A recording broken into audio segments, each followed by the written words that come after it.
Hello, everybody. Welcome to the United Front. This your live show, summer deadline day. Yeah, really big news. Obviously, a lot of stuff has come left, right, and center. Obviously, Lammens. Obviously, here we go.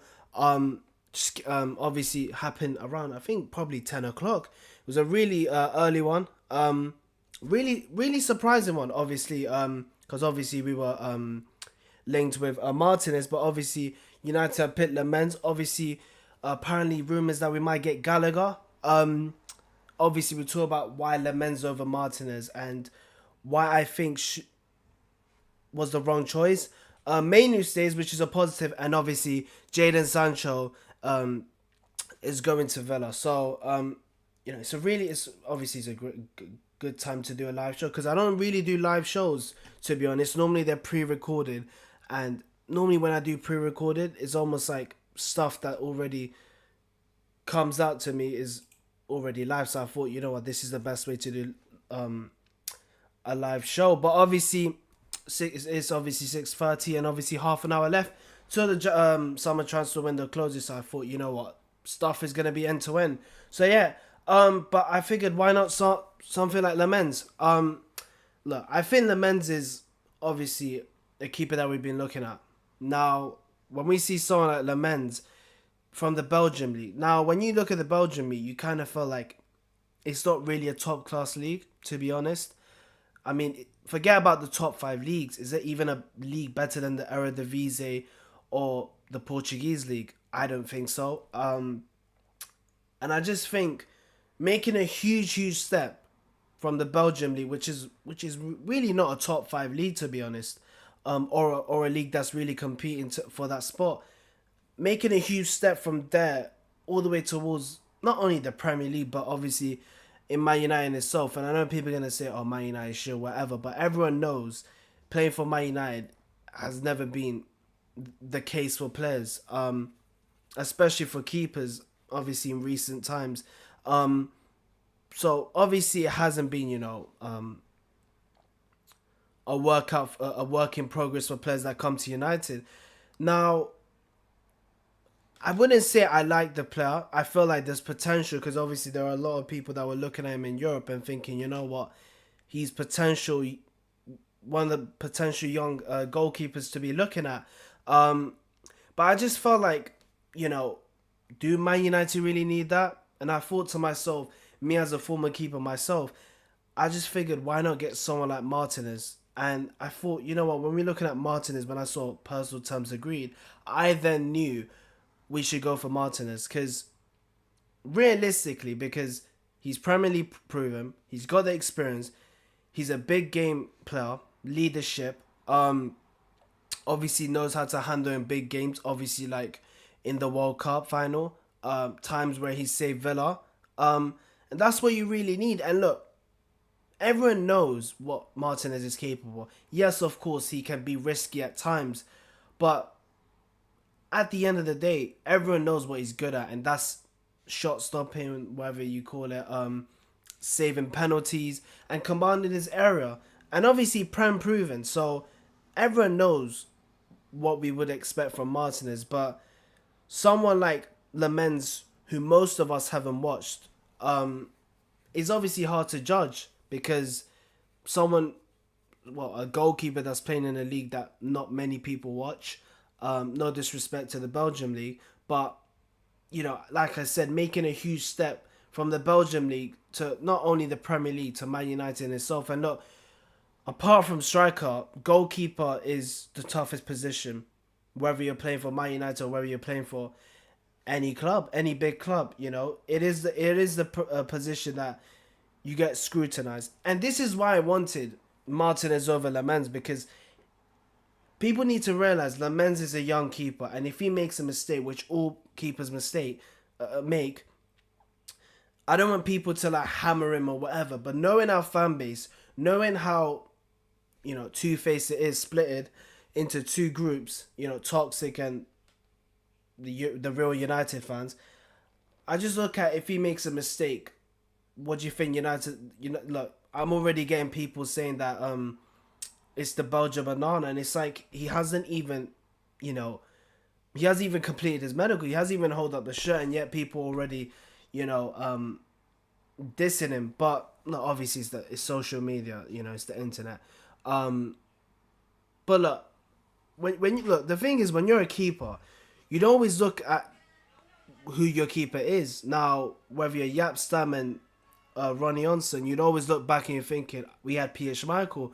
Whether it's Rio Ferdinand and Vidic, it was Van der Sar. Whether you look at Harry Maguire or Lindelof or maybe Varane and Martinez, you'd always look back at you and say, it's David De Gea. So you'd always feel confident who your keeper was.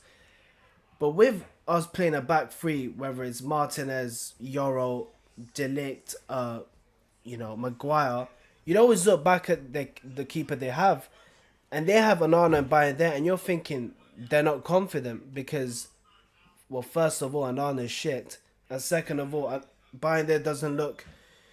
I wouldn't say he's in the same category as Anana because I feel Anana's in his own category, but I still think whenever it comes to set piece, he does shit himself. Apart from that, people can say he does nice passing. He is a better shot stopper than than Bayern there. But I just think these two keepers we have, it's just like we need a new keeper. And look, if you ask me personally, I'd want Martinez because I've seen him play for Villa. I've seen him play for Argentina, and he absolutely, saves you. And you don't to show a keeper that's world class or good. It's the amount of times they've saved. Whether it's their national team or whether the club they're playing for. You don't see that with Anana. I mean, last time Anana saved United was what, that last minute save penalty against Copenhagen. With Bayern there, it was against Arsenal in the FA Cup, and that was one. They did it one time, so it's not like a regular thing. Whereas Martinez has done it, and you obviously go back to keepers like Van der Sar, Schmeichel, and you look at David De Gea. Look, how many times have they saved United? So it's not always the outfield players that need to save United from whether it's drawing or losing. It's also the keeper, and we haven't seen it. It's rare. It's a rare thing for Onana and Bayern there to save United, but it just doesn't happen regularly, and it just doesn't happen that much. So I figured, why not Martinez, who does that for Argentina and does that for Aston Villa? I figured, why not? Because in the Premier League, he's top five, maybe top three, but obviously you got Sells, you got Allison, you got Raya. There was another one I keep forgetting. There was look, Vicario. Obviously Vicario is controversial, but that's your opinion. Look, I just think, look, look, there was a time apparently recently, around when the Ballon d'Or was happening last year, people were saying he was the best goalkeeper. So I don't know what's happened to that, and I'm thinking to myself, how are you not getting someone like, how are you picking Lammens over someone who's Premier League proven? He's a World Cup winner. He's a winner. He's more experienced than Lammens, because Lammens, look, I don't know if Royal Antwerp have played in Europe, but he hasn't really played against top opposition. So you could say like he's inexperienced in that way. Martinez is Prem proven. He's experienced. And I'd say, look, he's a better keeper. Look, obviously the advantage with Lammens is that you get more years with him. With Martinez, it's technically short term because, I mean, how long is he gonna be at United? 3-4 years? I know. I'm saying short term, but in terms of like Lammens, like he's 24, so he'll probably be here for a long time unless it doesn't work out. So, you know, but look, it did surprise me because he didn't play against Palace, Martinez. We agreed personal terms, but it was only, we'd only go for him if he wasn't if the Lammens deal collapsed, and it didn't. You know, we did get Lammens and say, here we go. So, you know, but it is very unlikely that we would get Martinez. I don't see us getting two keepers in one window. You know, I don't even see us getting two players in one window, obviously with obviously less than 20 minutes to go. So, but I just obviously look at, you know, if I'm a keeper myself, who would I want in the sticks? Who would I want someone that can handle pressure? It's Martinez. Because I know if Lammens is going to make a mistake, you know, the whole fan base is going to, look, I say whole fan base, I say the toxic toxic people, they will hammer him, they'll say, oh, we signed basically Belgium and Anna. I don't want that. So I'd rather have someone who can take criticism, who can handle pressure, who knows the league in and out, and that's Martinez. But it is what it is. I'm not saying Lammens is a bad deal. Look, he is one of the young potential keepers in all of Europe because he was linked with a few clubs. But obviously United wanted him, and obviously we got him. So obviously he's excited, but at the same time, I'm intrigued to see how he plays because apparently people are saying he's not good from corners, which is like, well, if that's the case, then what's the point of getting someone like it's almost like we're saying Bayern there. He's never good from corners. So look, I hope it's not true, but I hope he does well because playing for Man United, especially being the keeper, is one of the hardest positions. Take it from me. I'm a former keeper, and goalkeeper is not easy as it is. You know, so I'm thinking to myself, how does a young keeper who's gonna have Delete, who's gonna have Euro, who's gonna have Shaw or Martinez, a good back three in front of him, but also that back three is gonna rely on him. So it's almost like, well, will the defense command him, or is he the type of keeper to command those three? I mean, that is the question. So, um,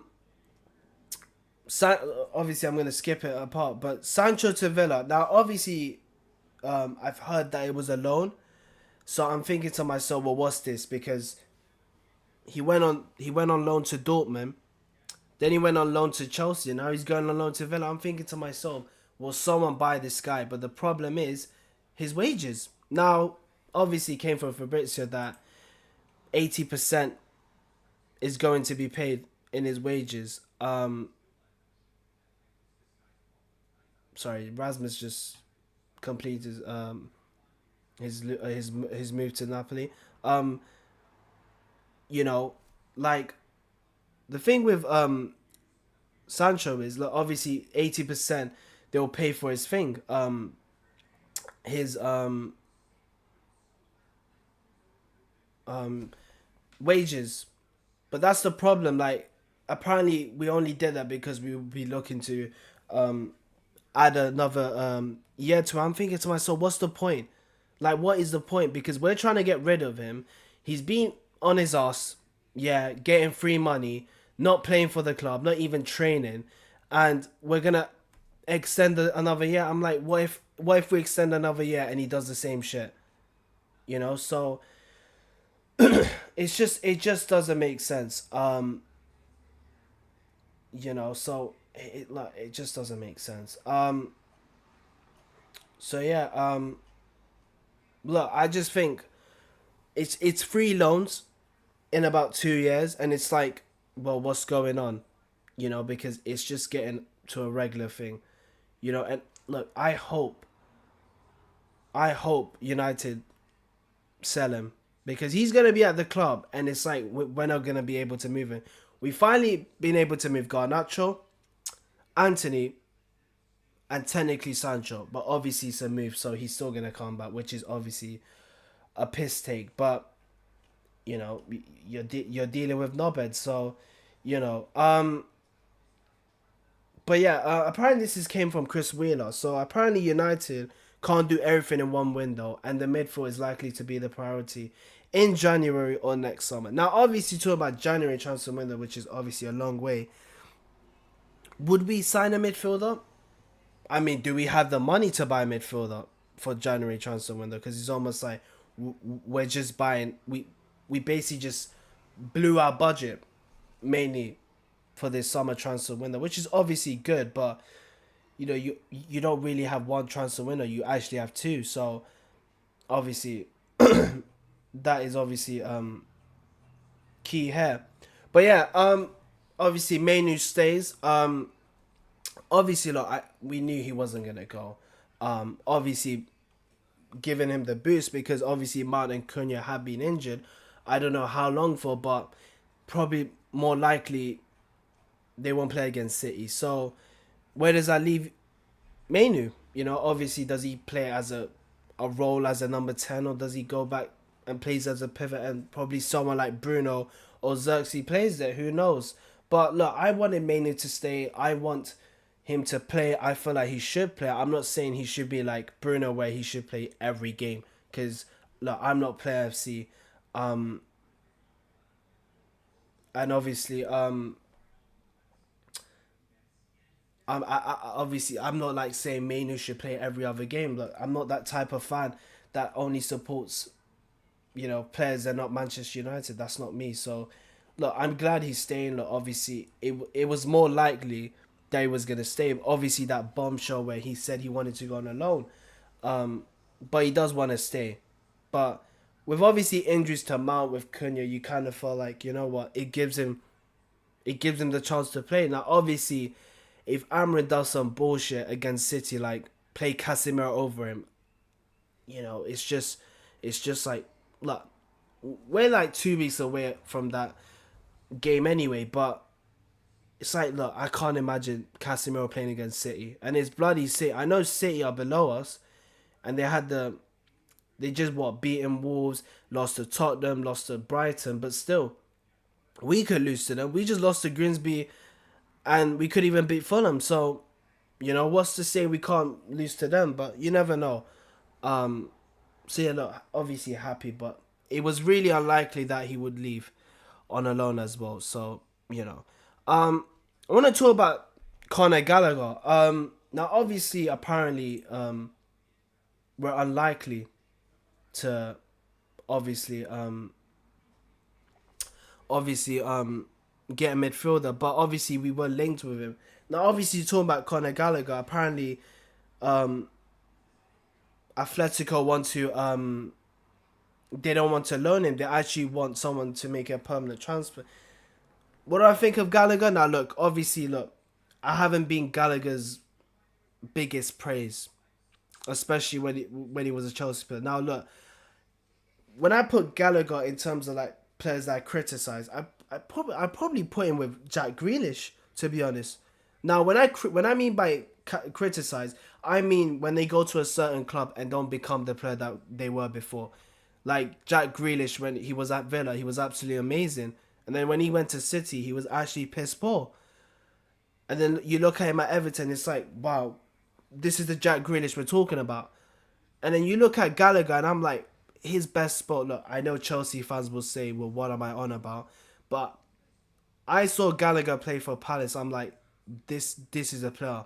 When I saw him play for Palace, like, what? It was Lerma, Gallagher, Eze, Elise, um, Hudson Edward, and Wilfred Zaha. I'm like, wow, they've got a proper team. And this was obviously when they were playing 4-2-3-1 under Patrick Vieira. But it was like, what a player he is. And look, if people want to know what type of player he is, he's a box to box. So I said this, right?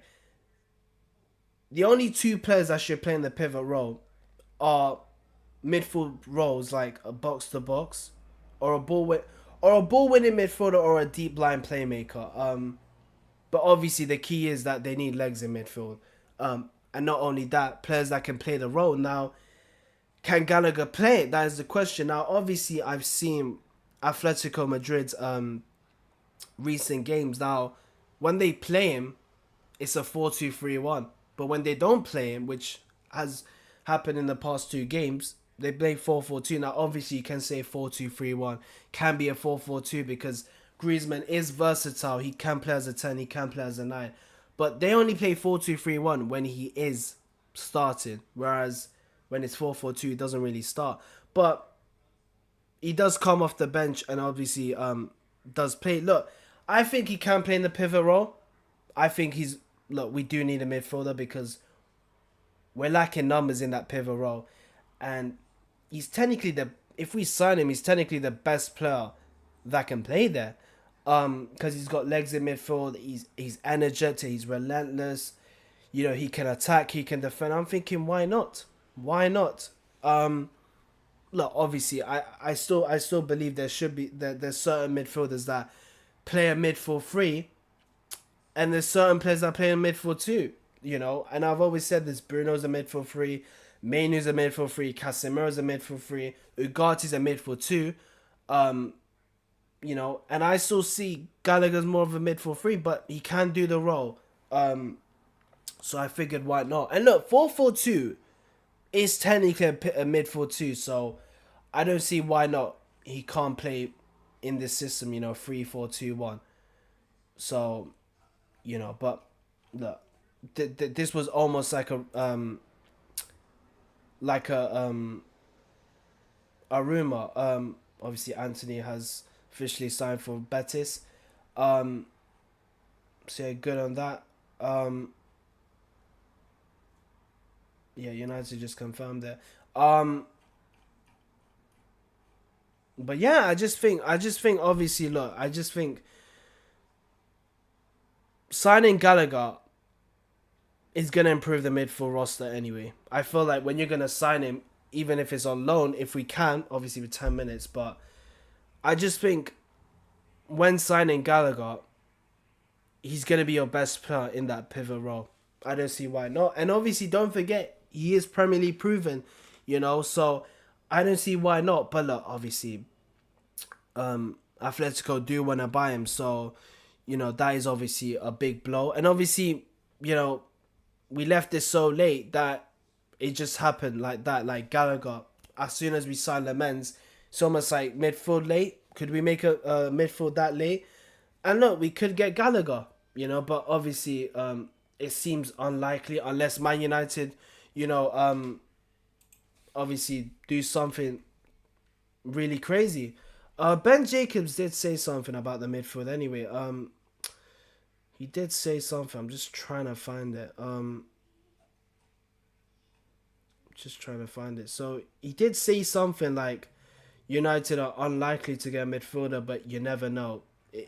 Look, transfer windows can be surprising, and obviously with less than 10 minutes to go, can it be a surprising show? You never know. United will obviously in these last few minutes, they would go for a United player. Yeah, so this is the quote. So it's quite quiet on the midfield front, but you can never say never. What I'd say about Conor Gallagher is several Premier League clubs have already inquired about a loan, but I've been told it can only be done permanently. So I'd be surprised if Atletico Madrid change their perspective now. So obviously, look, would I really take Gallagher? Look, I'd take Gallagher, because I think that's what you want in a midfield. He gives you, legs midfield. I don't see why not. Now the question is, does he want to join Man United? Because it's important when we do transfer business. Is important on the player's side. Now you could say he's gonna have several clubs wanting him. United want him, but maybe he doesn't want to join United because look, maybe former Chelsea player, you might not see that. But then again, we saw him in Mount. He's a boyhood Chelsea fan, and there's no shame in saying it. And look, it happened. So, look, I don't see why not we can get him. Look, if we get him,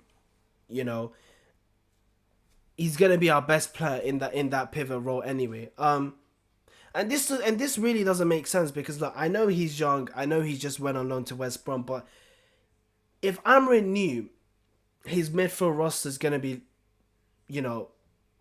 very low in the depth of midfield, then why did he loan Collier? I don't really understand because you never know. What if there's an injury? Look, 4 midfielders that can play in the pivot. Look, I'm gonna include Bruno, but technically should be 3. That's very bad. Even if you are playing a week, every if you're playing a game every week, still you never know. You can get an injury and it's like boom, he's out for 6 months. Boom, he's out for 3 weeks. AFCON, so that's why you need midfield depth. Um, and look, it's amazing because I've said this before about Collier. You know, he's one of those like if we're talking about midfields that we have like Casemiro, Ugarte, I'll actually remove Ugarte, Casemiro, Menu, Bruno. Collier is more of a pivot. Collier actually fits in that system more than he fits Bruno, Menu, and Casemiro. He actually fits in that system than Menu does. And Menu is an attacking player for some people. People say he should play in the 10.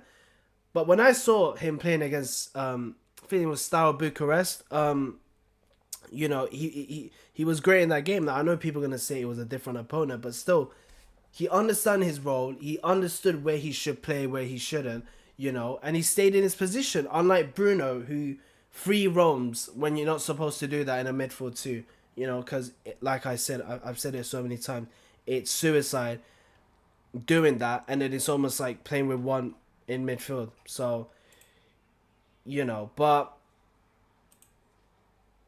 just trying to check. Manchester United. I'm not trying to see anyone who's been sold. I don't care. Anthony's a better player. I don't care. Actually, this just came from Ben Jacobs. Manchester United made an inquiry to loan Atletico Madrid a midfield Conor Gallagher. Approach rejected. Atletico were never prepared to sanction a temporary move. So look, obviously they want a permanent transfer. But look, I mean, look, he's hardly playing there. I know he's coming off the bench, but if he'd come to United, he's technically starting. Unless Amarin does some bullshit by easing him into the squad like Sesko and still keeping Bruno in that pivot role. I'm thinking, no, I can't see that happening. Now, I mean, the question is, even if he was a player, would Bruno and Gallagher work? No. Would Gallagher and Menu work? Probably. Gallagher and Ugarte? Yes. Gallagher and Casemiro? I probably think so. You know, look, well, obviously Casemiro has got no legs. You know, he turns slower than a snail, so I don't see why not.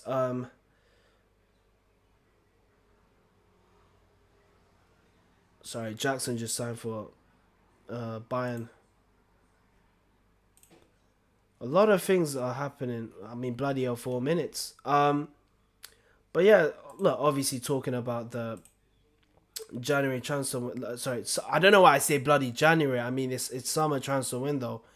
Um, look, I mean, look, I've always, in terms of what I want to do in content wise, I've always preferred transfer because it's stuff to talk about. It's stuff to like talk about the player, whether you fit at United, is he gonna be a success? Whereas stuff like, you know, I don't know, for example, like Garnacho, you know, I think like for example when a fan was going at Garnacho, and then you talk about it, and it's like you don't really want to talk about it because you're gonna get people like that. So, you know, but no, to be honest, I just think I just really think with with look, I've always preferred transfer news over, you know, um normal normal news, to be honest, because that's just my preference. So, you know, apparently there's 2 minutes left. Any news? No news from Fabrizio. um yeah, so Anthony has completed his move. So basically he's going for 22 million pounds with a 60% release clause. So I mean, you know what, it ain't bad. It ain't bad because you never know, he might do well. And if he gets a big move, you know, to a big club, then we get majority of the money. So I think that's, look, I think that's good business because we look, apparently Betis are broke.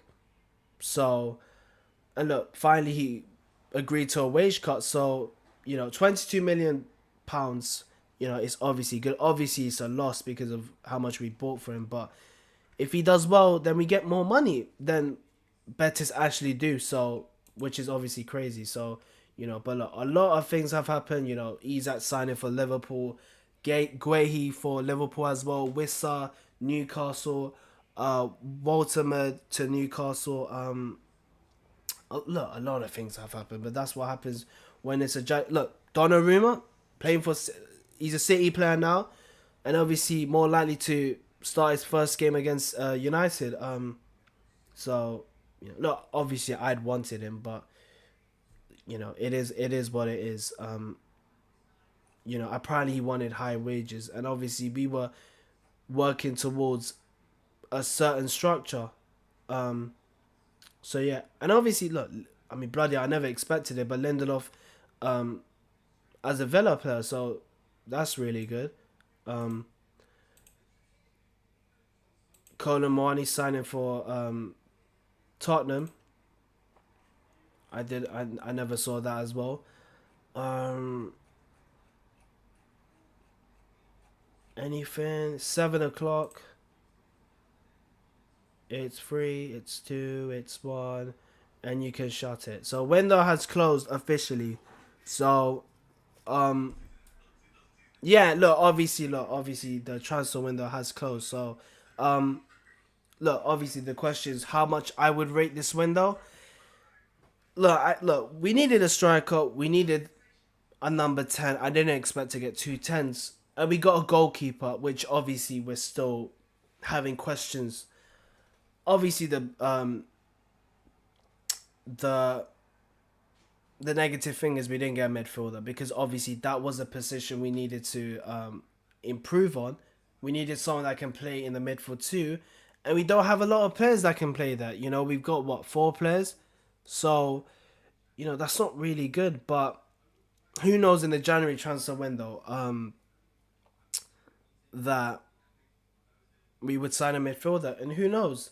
Um, so yeah, look, it's been obviously a very hectic, chaotic transfer window. A lot of deals coming from City, Liverpool, Arsenal, Chelsea, obviously us United. But look, if I could rate this, I'd probably say a five, because look, initially what I wanted Gyökeres, we didn't get him.